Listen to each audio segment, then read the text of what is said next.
is trying to pull in a direction. It's trying to take a person from the darkness to the light. And what Islamic finance hadn't done was actually just really crisply try and articulate what is this end position that we are trying to get to. Payment rails are the integral bit that connect each of these things up. If you have these individual components, but then the payment rails are not part of that structure, then you don't really have that full connectivity. I actually think there is value, if the right marketing is done, in a digital bank being created that just does payments and it charges for that.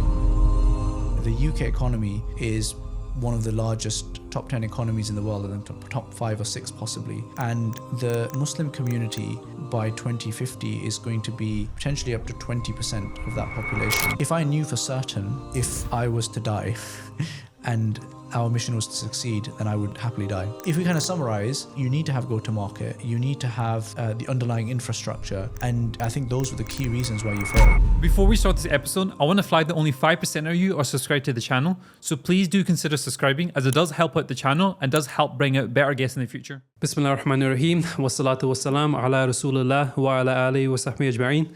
Ibrahim Khan is the co-founder of IslamicFinanceGuru and Cur8 Capital, a shariah-compliant investment platform. He studied PPE at Oxford University before starting his career as a corporate lawyer, where he gained experience working in private funds. In 2019, after running IFG as a blog, he decided to leave his corporate career to go full-time on the company. Since then, IFG now educates millions of Muslims every year, and its sister company, Cur8 Capital, manages over $120 million for over 2,500 Muslims across the world. In this conversation, I want to discuss what the Islamic finance landscape looks like, what's the opportunity in building in the space, and his advice for Muslims wanting to start a company today. Ibrahim, thanks for coming on. Jazakallah khair. It's a pleasure, Sohaib. And it's been a long time coming. I know. When I think about like Islamic finance for myself, I came across you guys back in 2019 whilst I was at university. I saw this guy, making skits on YouTube channel, getting blasted in the comments. I was following your blog, but I think before then, I wasn't as mainstream as it was now. I think when I look online today, there's lots of resources, not just ourselves, but like other people. Where did you kind of, get this first, inkling into Islamic finance, this first kind of insight? And then how did you know you wanted to go down this path? I think for me, it's always been quite a mission-driven thing. And also it's been a thing about what am I interested in and trying to marry those two things together. And from, really quite early, even at university, even before university, my mom had trained into us that, look, you've done well at school, and, you need to make sure that you're taking the best of your abilities and serving the Muslim community for it. And so even the degree I chose, I thought, okay, there's a whole bunch of areas that I'm interested in. I'm not exactly sure. Let's do PPE, philosophy, politics, and economics. And then from there, I realized very quickly that I like business and investments. And so it was, going down that thread of, okay, how do we make money? But then, okay, I also want to serve the Muslim community. And so that's where in my teenage mind, I was like, okay, well, clearly you put Islam and finance together and you get Islamic finance. And that's, I think, where I want to double click into. Was that quite intentional going into this corporate law career? Did you know eventually you're going to start in your corporate law career, that's going to, eventually open up some opportunities in Islamic finance? Or did things just kind of sprout, as you were kind of headed down this path? So I remember very distinctly that I went into corporate law knowing that I was going to leave. It wasn't really clear to me when I was going to leave, but I knew I was going to leave from day one. And in terms of why I went into corporate law, I was thinking about two things. One is that within Islamic finance, you've got multiple avenues in, but the legal angle gives you the more structuring knowledge. And actually structuring is the real skeletal framework on which hangs everything else. So if you can understand that, then actually everything else falls into place. That's the thesis that myself and Mohsin had, that let's get into law and figure it out from there. And if it doesn't work out, then law is also a great place for other options to come up. And, and if instead I'd approached it from a banking perspective, sure, you get Islamic banking, cool.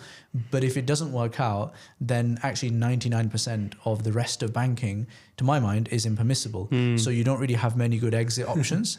I think with law, you actually have lots of good options. Yeah, I think it's quite interesting what you said, because I know this as well, and I can appreciate that, having like worked in the industry for a few years now, that, you know, corporate law and structuring, you know, plays like a very large part in Islamic finance. Like you said, it's kind of like the skeleton of the industry. Whereas, you know, someone like looking at the industry, you know, they might think, you know, they want to go down into like a banking kind of route, or like an accountancy kind of route, or like a corporate finance kind of route.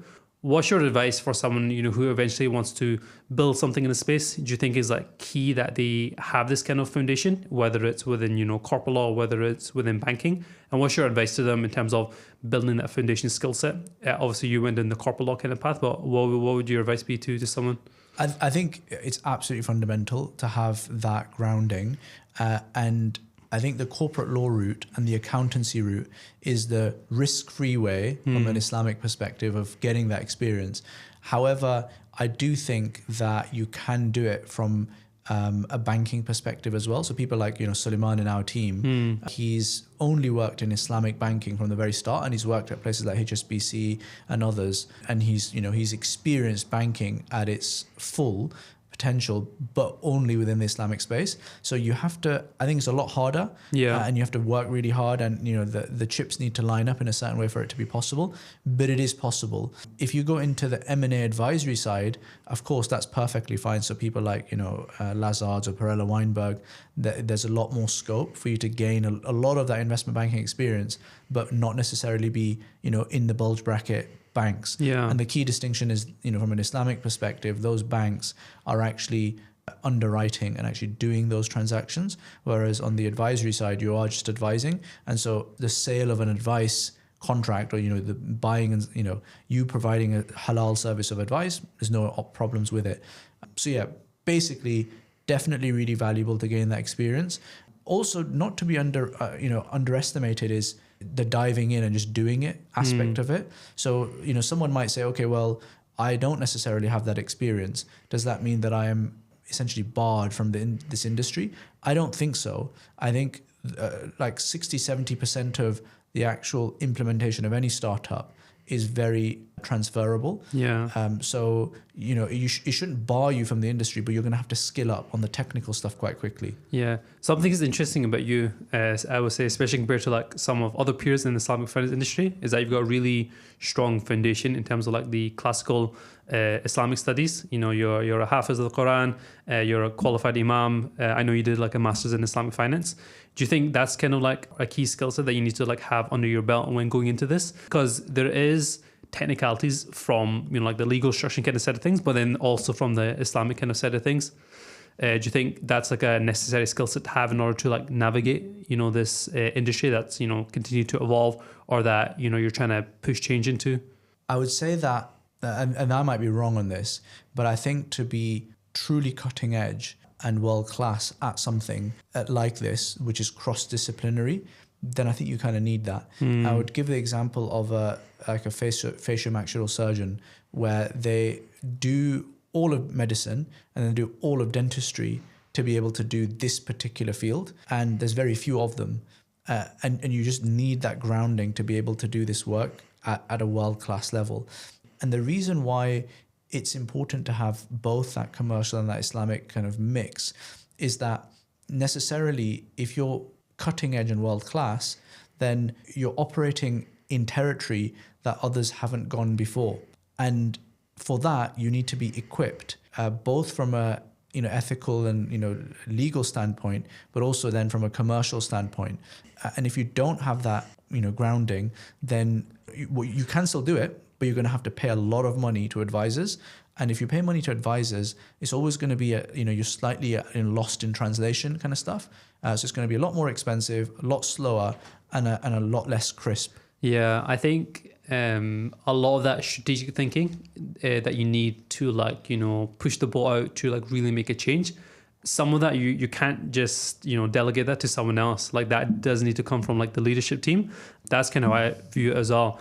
And, you know, for me, like being in this industry for like 2-3 years, I jump in, you hear like all the, like the usual like headlines, but then the more you study, the more you go into it. the more I kind of realize that, I know less and less, and like there's a lot of intricacies, there's lots of like nuances to it that I can't just appreciate having like a surface level, a bit of knowledge from it. Something that you wrote back in like 2023 is this white paper, how a truly financial system will look like, an Islamic financial system will look like. What was the like thinking of like writing that? Like, where did you get this idea? Like, I want to like write this paper.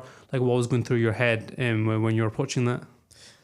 The big challenge I find with Islamic finance and investment is that, we've got a Muslim community here. We're kind of Muslim. Let's give them Islamic investment and it's good vibes. It feels good. But the problem with that approach is that we're not actually thinking, because Islam is trying to pull in a direction. It's trying to take a person from the darkness to the light. That's the journey of a Muslim, right? And someone would say, you go from light to darkness and then to light again. And Islamic finance and investment is exactly the same. It's like a toolkit.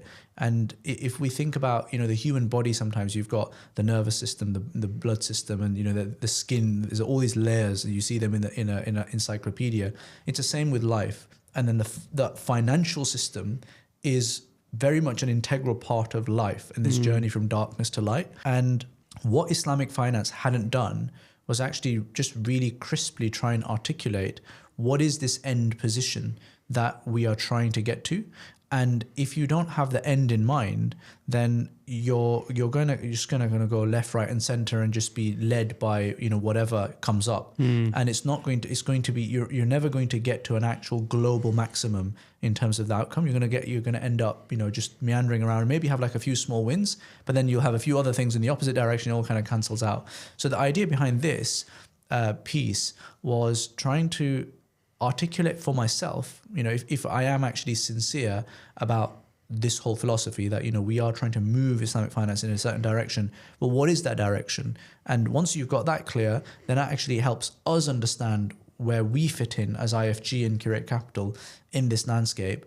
And then perhaps, and I'm not sure many people have taken the mantle up, perhaps others can riff off the back of this and think about where there are gaps and maybe even take the thinking further or challenge it and come up with an alternative. Yeah. Something you mentioned in the white paper is like the global financial system, it's made up of like different kind of components. And within that, there is different problems that need addressing.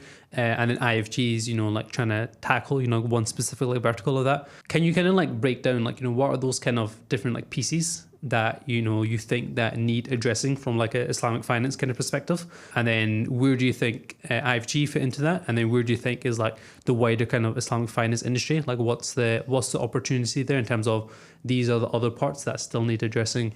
Yeah, so if we think about the financial system is basically the middlemen, the financial intermediaries. There are people who have money and there are people who need money. And the banking system sits and the investment system sits in the middle of that. And you've got two ways that these intermediaries work.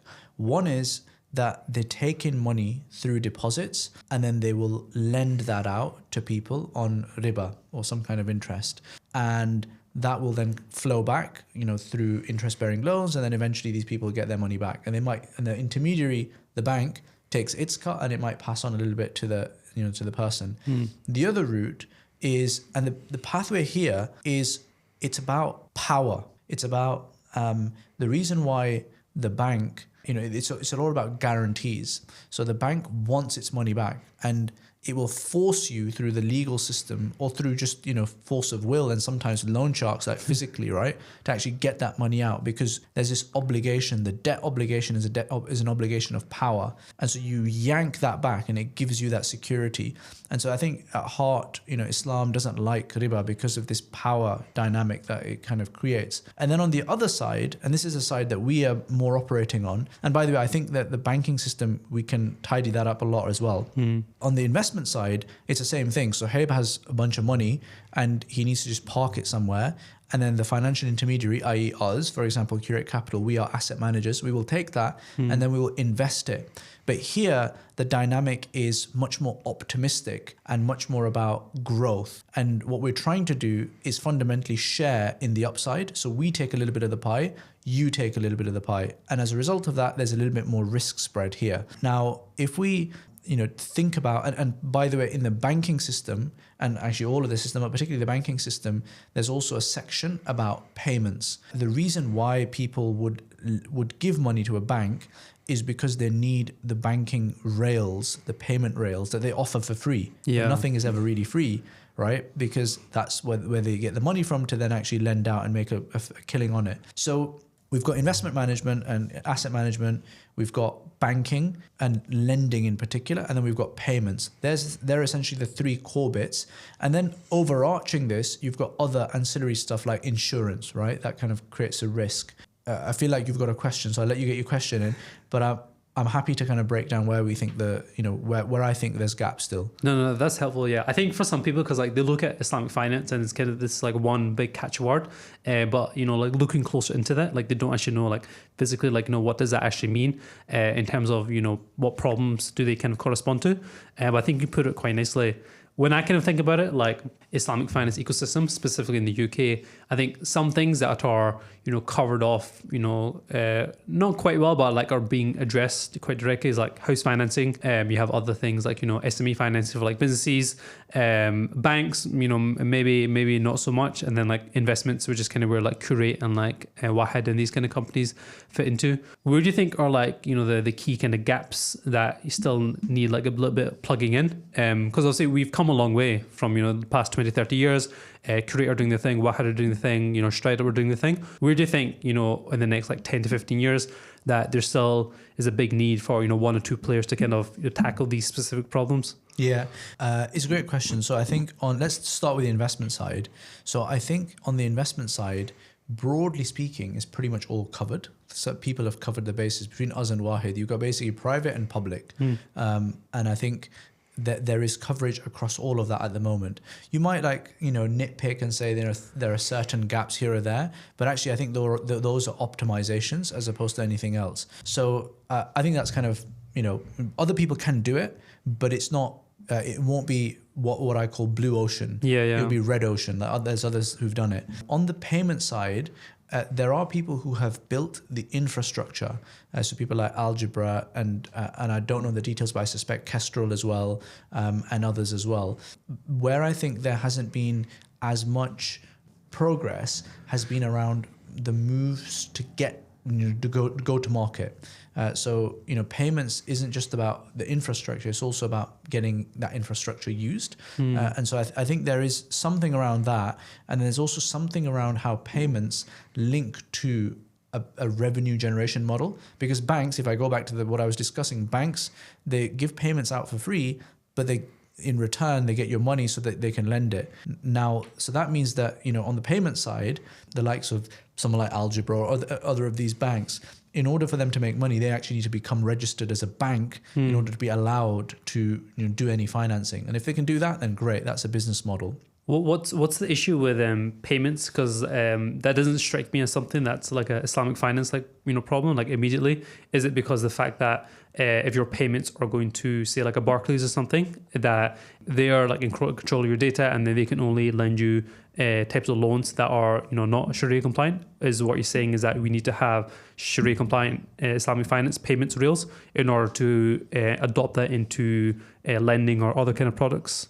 It's about being able to build a separate financial system and the plumbing. So the payment rails are basically the pipes.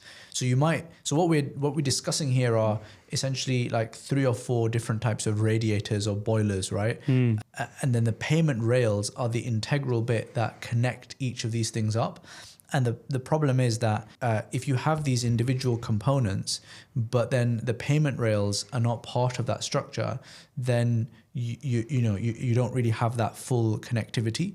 And I think payment rails in particular are very closely aligned with the where the money actually comes from as well, and what you're going to do with that money. So, someone who's doing just payments, I mean, my personal philosophy on it is that I actually think that there is value, if the right marketing is done, in a digital bank being created that just does payments and it charges for that. And it says, we're going to charge you a small transaction fee every time.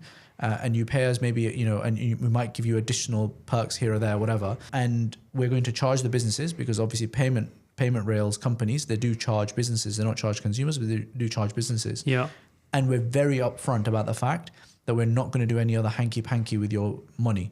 And it's like super clear. I actually think there would be value in that. And I would probably, look at banking with a company like that, because that's actually fairer, clearer, and it's also more Islamic and less risky, right? Because when you put your money with NatWest or Barclays or HSBC and Northern Rock or whoever, and there's a run on the bank, they're all very vulnerable. And it's a sleight of hand that makes the whole thing work. So actually, I think with payment rails, I think there is potentially a business there if you just isolate it. But yeah, I think at the moment, because it's often offered just for free, and so the consumer's used to just getting it for free, why would they pay for it? You then have to bundle it with lending or something else. Yeah, I guess there's already like lots of fintechs out there, like your Stripes and like these other types of companies. But you're just saying that you think there's scope to have like just a Muslim like ethos focus of like companies of these kind of genre. Yeah, potentially. I'm not necessarily talking about a company like Stripe, for example. I'm actually talking more about like a Monzo, where Monzo is the bank account holder, as opposed to the underlying deep rails, I guess, is what you're talking about. Yeah. Which I think that is relatively agnostic. Although even there, one could argue that because it all connects up. And from KY, from a regulation and from a compliance perspective, if those deep rails are not in the hands of Muslims, that's where you get charity money and other money that gets blocked, which itself is problematic. But I think coming back to the kind of to summarize, investment management, I think asset management is relatively red ocean. I think people have had a go at the payment rails, banking, lending side. Yeah. The lending stuff I think has been quite successful. People like Cur8, people like Cur8 Capital I think are very, very promising as well. And Cur8 I think are very promising as well. But they haven't, none of these three, probably Cur8 has most got to scale actually. Yeah. But none of these three have fully kind of got off the ground yet. And necessarily they are always going to have to either pull that money from asset managers like us, or they're going to have to pull it from lending. So they're going to have to go for a banking license. So I think that is incomplete. And there could be actually many, many different ways that you can actually do finance. So what we call lending, there are many Islamic alternatives to that, and they're very few and far between. So I think there's a lot of potential there. And then I think insurance over here is completely blue ocean, because I don't think anyone has really done that yet. So yeah, that's how I would see the landscape. Yeah.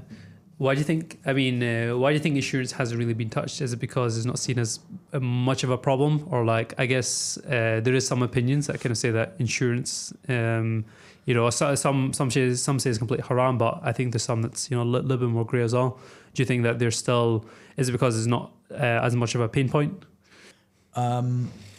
I don't know. I don't really know, to be honest. I don't know why people haven't done insurance. I suspect it's because, with the riba, it's still a little bit more obvious, and people, there's the verses of the Quran where Allah subhanahu wa ta'ala and the Prophet sallallahu are, waging war. فَأْذَنُوا بِحَرْبٍ مِّنَ اللَّهِ وَرَسُولِهِ. And, these are strong verses. And so people know that riba is haram, and banking is bad, but they don't necessarily know that insurance is bad. So I think that's part of it. I think also part of it is perhaps, what you're saying, where, people know that you have to get home insurance for certain things. You have to get car insurance legally. Because you have to do it, they kind of just do it. And then, you're in the kind of swing of things. And yeah, there are opinions, and I'm very, as you know, sympathetic to those opinions, that I think actually many conventional insurance contracts are perfectly fine. And it might just be a timing thing. Like people actually did try it. You had Salam Insurance, and you had the guys at Simply Ethical that tried something, and neither of those succeeded. So people have tried, but I think there's potential. Just touching on that, like there have been quite a few like Islamic finance startups that have come, especially in the past like 5 to 10 years. Yeah. But within that, there's also like a big graveyard of like unsuccessful companies, many of which are in some of the categories we've described. Why do you think a lot of these companies haven't been able to go to market or launch? Like, what do you think are some of the common patterns of why they haven't been successful, and potentially why IFG and Cur8 have been successful at the same time? Yeah, I mean, so I think if we do a post-mortem on each of these, so on the insurance side, Salam Insurance that came the earliest, they had a fair bit of money, but where they went wrong was the processes were wrong, and they were giving out car insurance to people in Bradford, which is obviously not going to go well. And they had a lot of fraud, I think, which was the issue. The other insurance company that came along, I can't remember the name, Simply Ethical guys, I think the execution on that was suboptimal. I think the contract was really complicated. The UI UX wasn't great at all. And this was feedback that I'd kind of suggested at the time as well. And then the marketing aspect, the go-to-market wasn't particularly strong.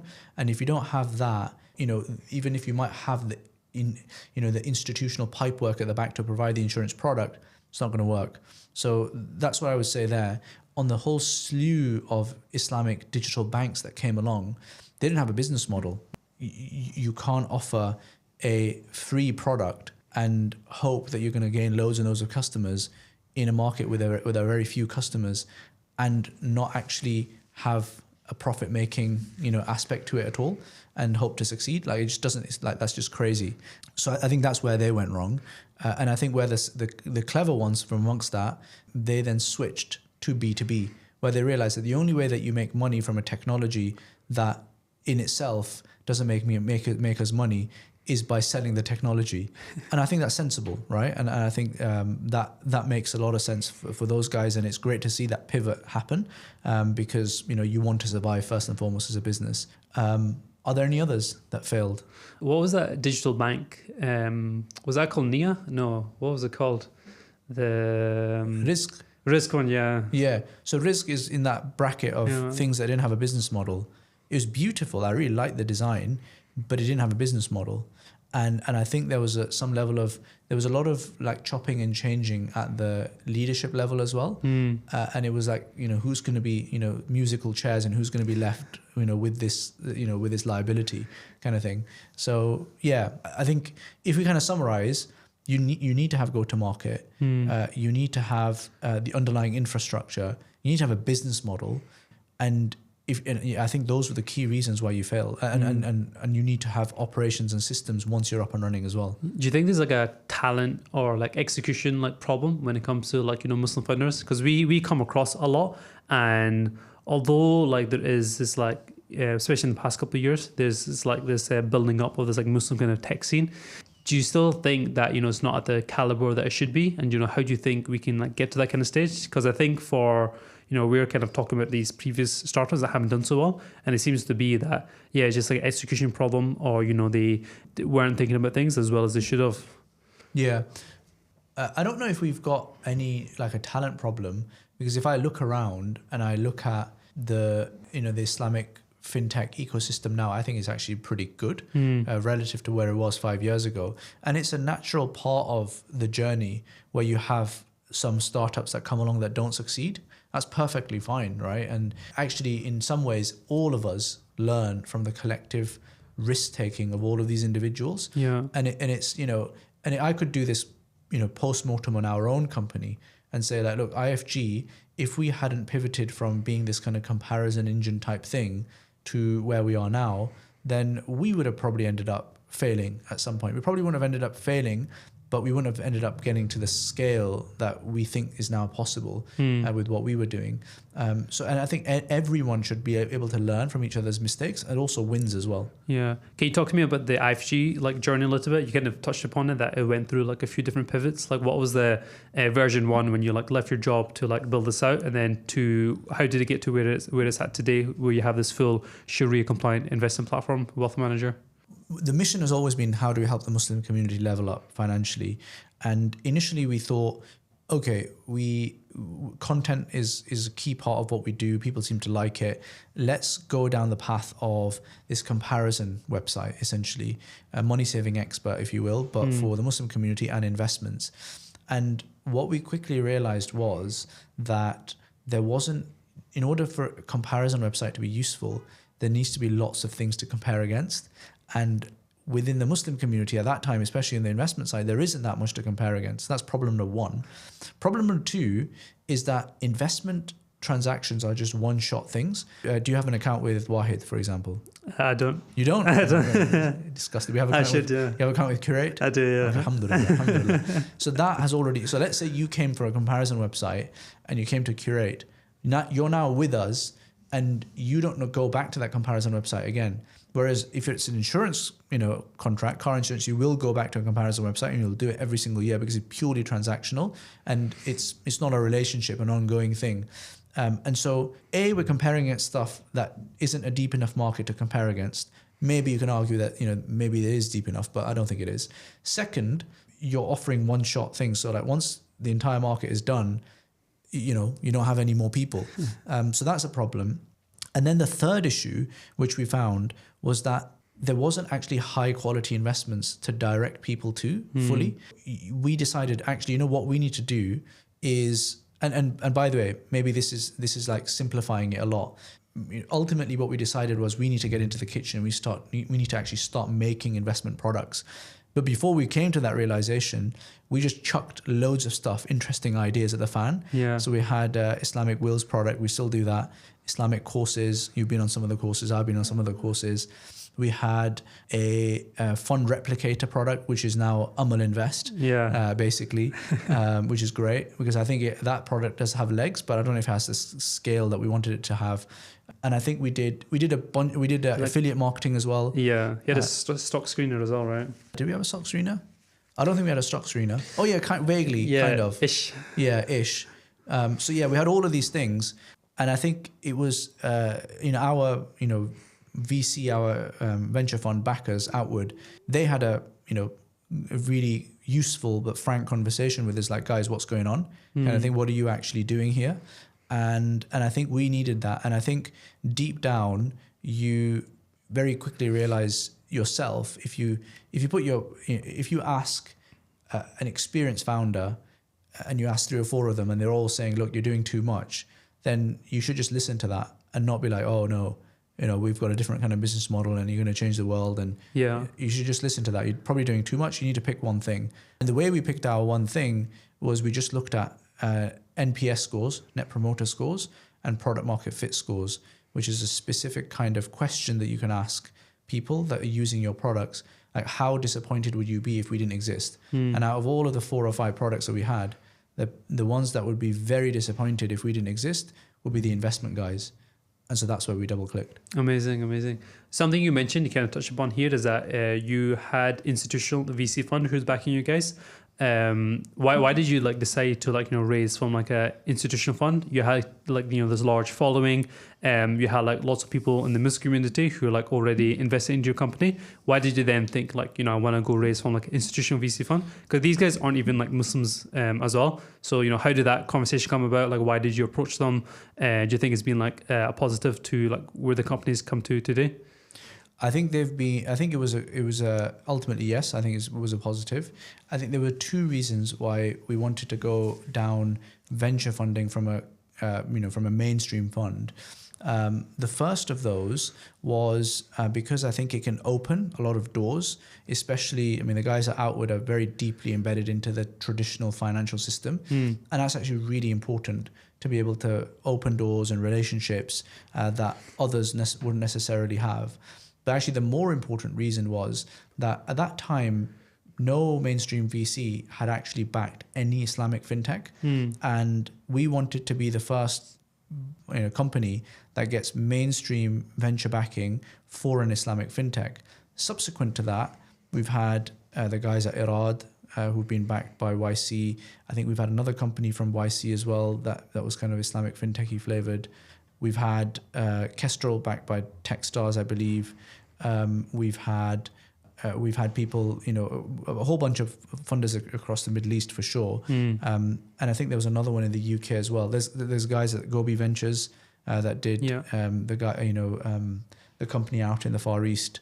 Alif, is it called Alif? No, it's not called Alif. It's called something else. Ba maybe, or Ta or something. Anyway, so there's a company out there. I really want Hijra. Is it Hijra Capital? Hijra? I'm not sure. Anyway, there's a company out there in the Middle East, in the Southeast Asia, Malaysia, Indonesia region.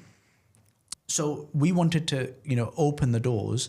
And I think hopefully we've done that to some extent, where now you are actually seeing for the first time Islamic fintechs being acceptably backed by mainstream VCs. How did that conversation, kind of come about? Because obviously, like you said, you guys were like the first people to do that. It must be a bit, weird, like having this conversation with these people who probably don't know anything about this market. Like, how did you like frame that? How do you kind of like pitch that to them? Like, how did that conversation go down? You have to just sell them on the market, right? If they're in the business of trying to back outsized returns, spectacular winners, and if we sincerely believe that we are onto something that is an outsized return spectacular winner, then we just need to tell them that story.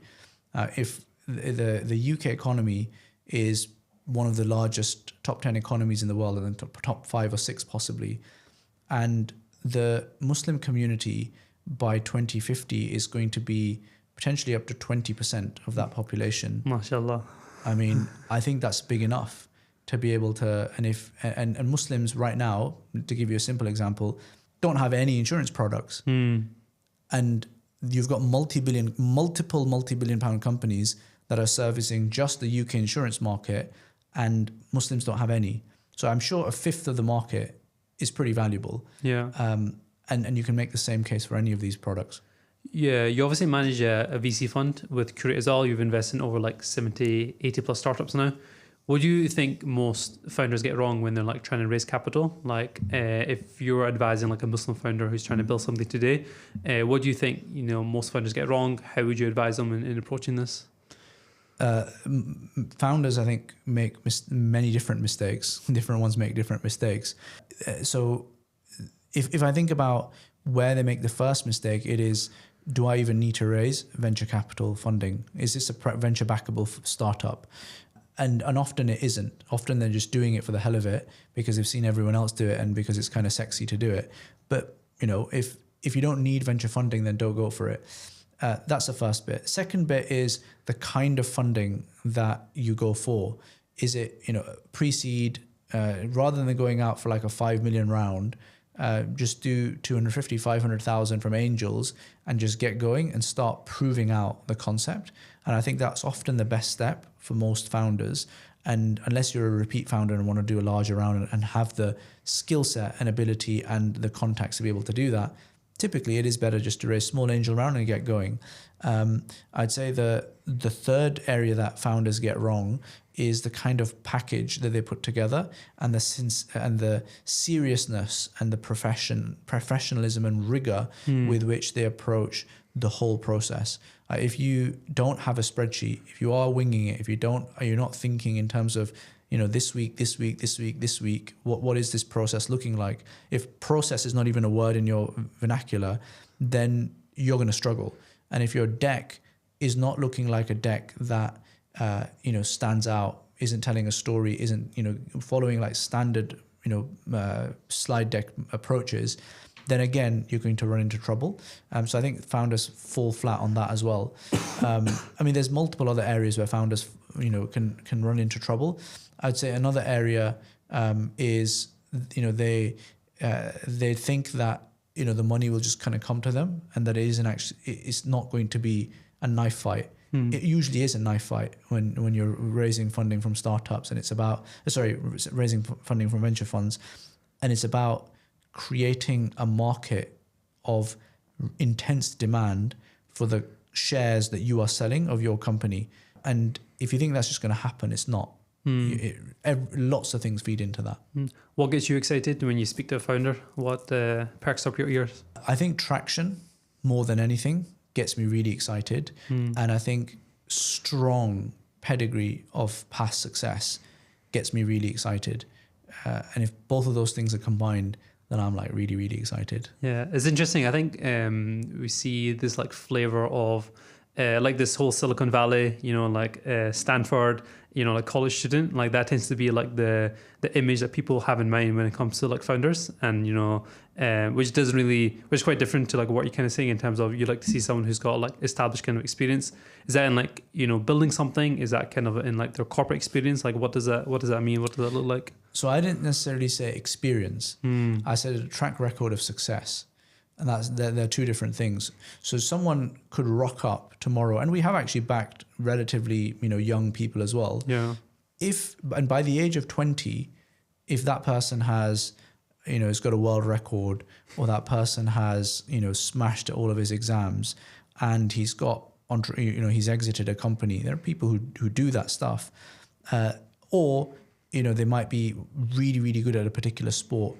All of these are actually really strong signals, because the grit that it takes to run a startup is you just do something and then you hang on tenaciously for a very, very long time.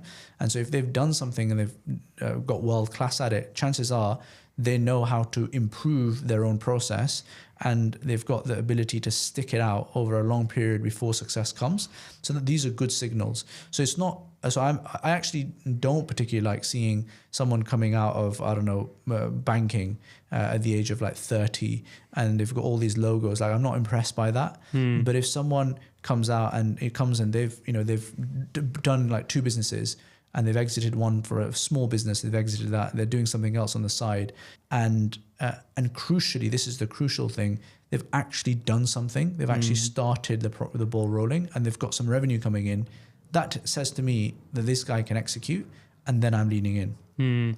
Yeah, I think something which I kind of see within our own community, it is changing quite a lot. But I think, going back like, 5-6 years ago, when I was in university, like I hadn't even like heard about like, Muslim entrepreneurs, Muslim founders. The most, quote unquote successful people that I saw in like our community were like consultants or bankers or partners and stuff like that. But nowadays, things are changing a lot more. Like you are seeing a lot more savvier Muslims within this like tech community building things on the side. And yeah, I think like the tide is like shifting a little bit. Like, you can be doing things on the side. It's not just a case of leaving McKinsey to build a startup anymore. Like you can be doing things out with work at the same time.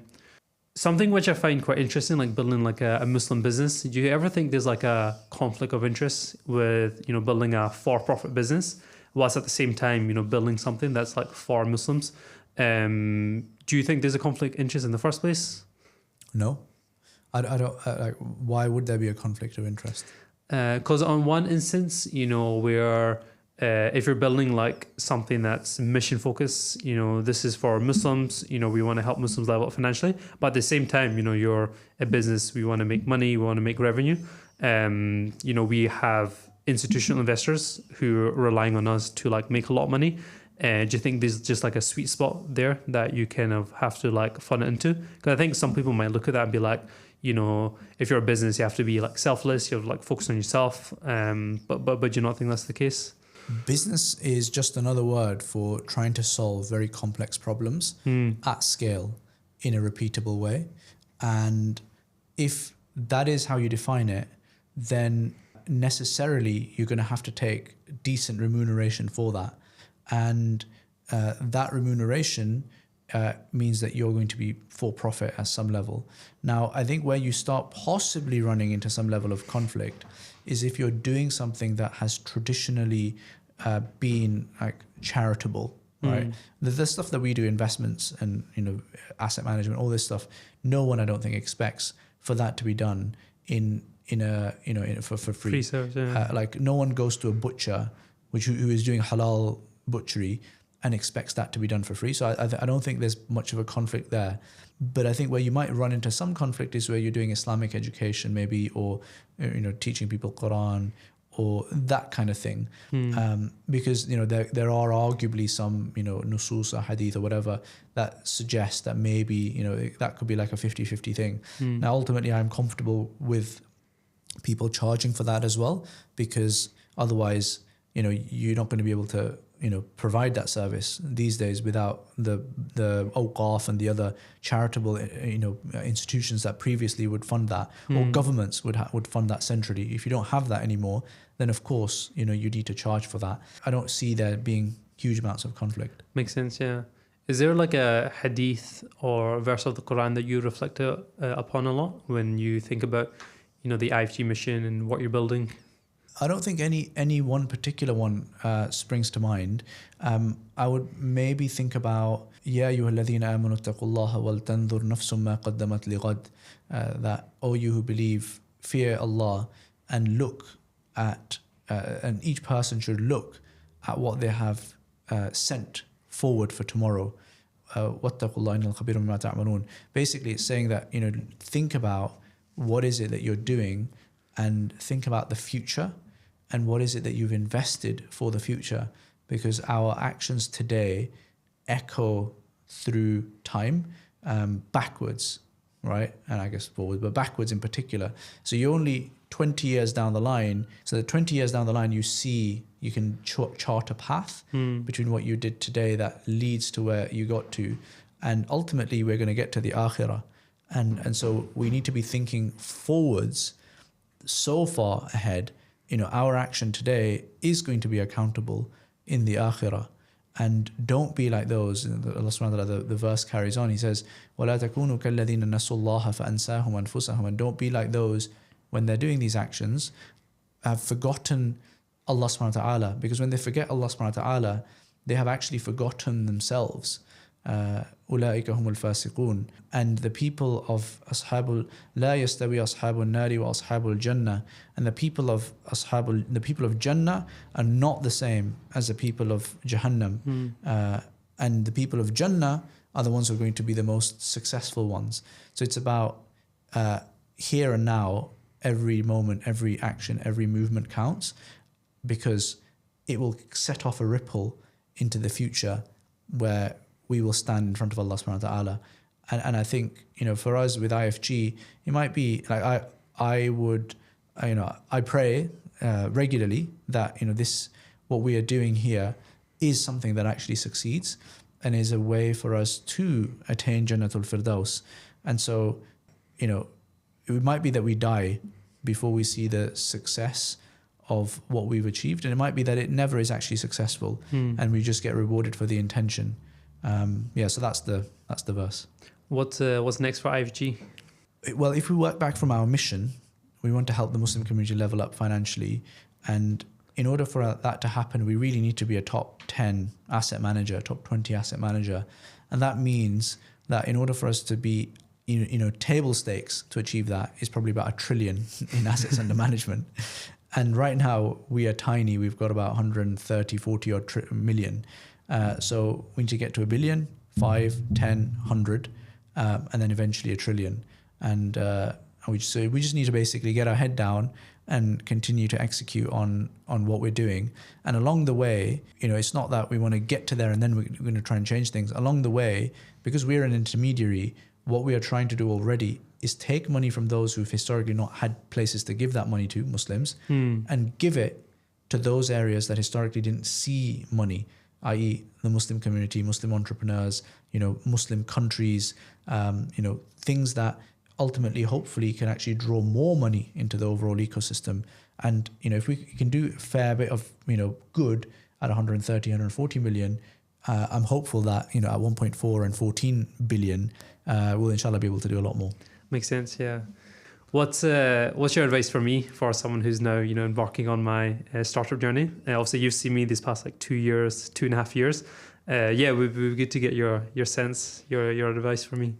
I think with startups, you have to be really, honest with yourself and unemotional about what is it that I'm actually good at and what is it that I'm not good at, and try and surround yourself with people who can cover over your blemishes and you can cover over their blemishes. It's almost like a marriage, really.